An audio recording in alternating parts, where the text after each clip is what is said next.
Welcome to episode 10 of Elon Musk Woke Messiah by Albion book read through.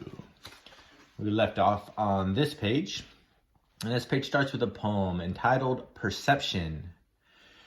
And it reads, sometimes it's hard to agree on what we both see. You see trash and I see treasure. You see pain and I see pleasure. But just because we sing a different song doesn't mean that either of us is wrong. Well, that's kind of nice.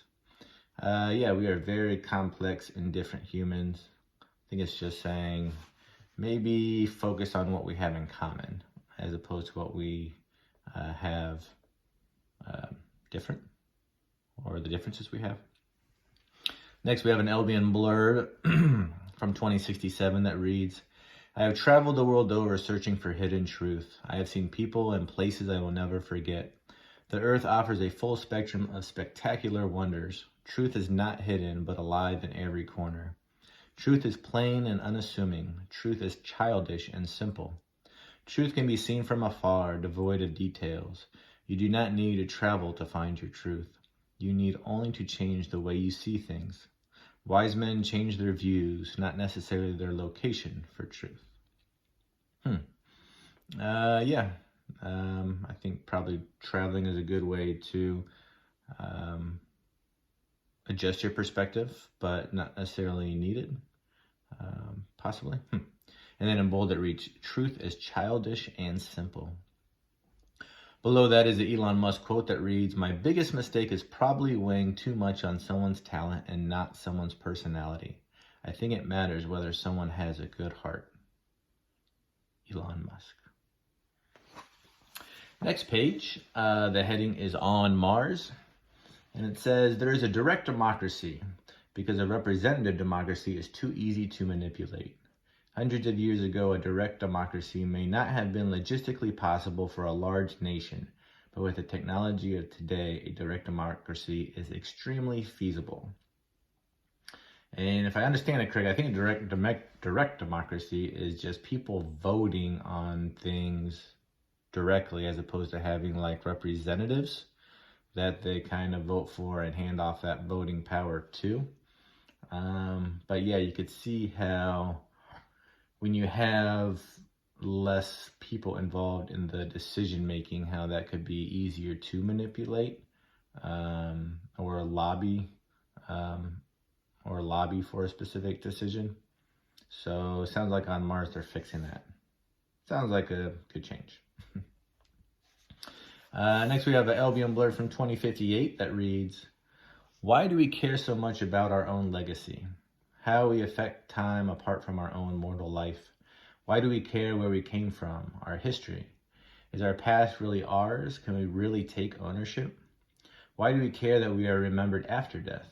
Perhaps only that we are important enough to be remembered. Why is there a need to be unique and different? Why do we need the approval of others so badly? Perhaps validation of oneself through the eyes of one society. What power to be held only to one's own critiques.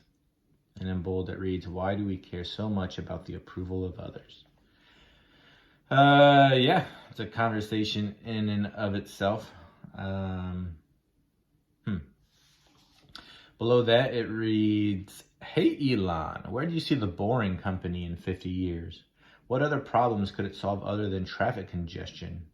Any chance it would be useful to dig holes in Earth as an apocalyptic bug-out tunnel system?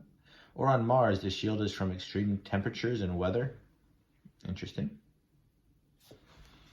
Something to think about. Next page is a poem entitled Past, Present, and Future.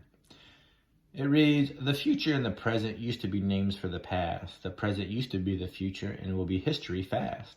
The future will become the present and then it will go and become a time and place that happened long ago. Time is kind of relative and never stops to rest. It can be your best friend or a nasty pest. I like that.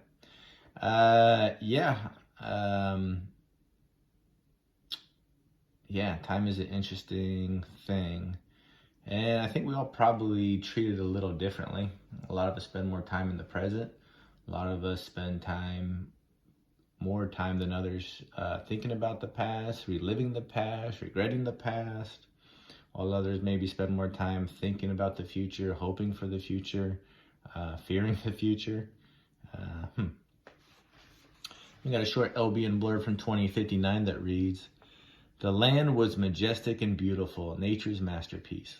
Pristine mountains and lush valleys painted on breathless skies. Roaring rivers and the songs of birds filled the air. However, nothing compared to the air, the fresh, intoxicating air. The air smelled of life and sweetness, filling my lungs." And in bold it reads, "Intoxicating air filling my lungs." This is interesting. This is, I don't know if it's one of the first times, but that it sounds like he's talking about maybe an experience as opposed to an idea in his head, or struggling with an idea. In 2059. Wonder where that was, or where it's going to be. Next, we have a Bertrand Russell quote that reads, "It is the preoccupation with possessions more than anything else that prevents us from living freely and nobly." Yeah, it's interesting because with this Bertrand Russell stuff, then you start trying to connect it with Elon, with the whole reincarnation thing. And so far, it seems like a lot of what Bertrand Russell says, you would think Elon would agree with, although it would be interesting to hear that from him himself. But it almost feels like Bertrand Russell was a great thinker, and that Elon is a great doer, but maybe they have some of the same thought processes. Or maybe Elon was born with some of this Bertrand Russell philosophy. But yeah, possessions, and I think that's one thing Elon has consciously gotten rid of, so it can focus on maybe his work more. But I think they do. You always hear they start, your possessions own you and you don't own them type of thing. There's probably some truth to that.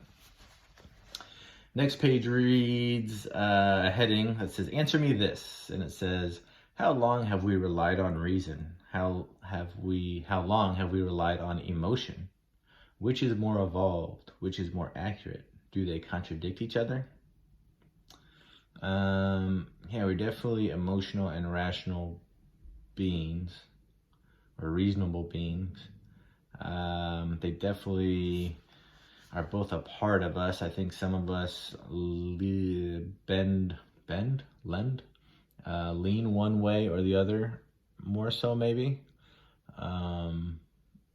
But which is, I don't know, probably depends on the situation, right?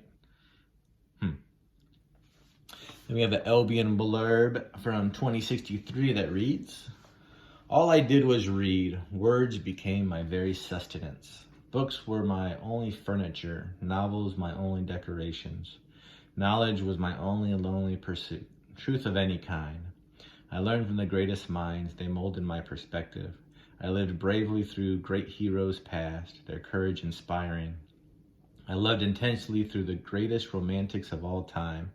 I felt emotions and pains I never wanted to experience. I lived more fully than ever before, in total control. Was this life as real and tangible as it felt? I truly lived in my mind. It was my reality." And then bold it reads, "All I did was read. Words became my reality." Interesting. I don't know if he's talking about this time in 2063 or a time past. But yeah, you could definitely see how people get deeply involved in books, or really anything, video games or hobbies, any kind. I mean, some people call it an escape from reality, where you maybe control that reality a little bit more. And is that reality just as real as reality itself? You could argue that. And then finally, there is a heading that reads redacted, and there is a heavily redacted blurb below that. The only words we can read in order are Elon Musk, 5.12 trillion, Jeff Bezos, bankrupt, sued, blackmail, farted, Bill Gates, pandemic, 1, and reputation destroyed. Don't know what to make of that. The missing words are probably very important in this case, but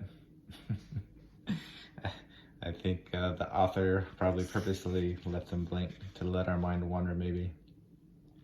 Great. So that will be the end of episode 10. Join us for episode 11 coming up. And until then, have a great day.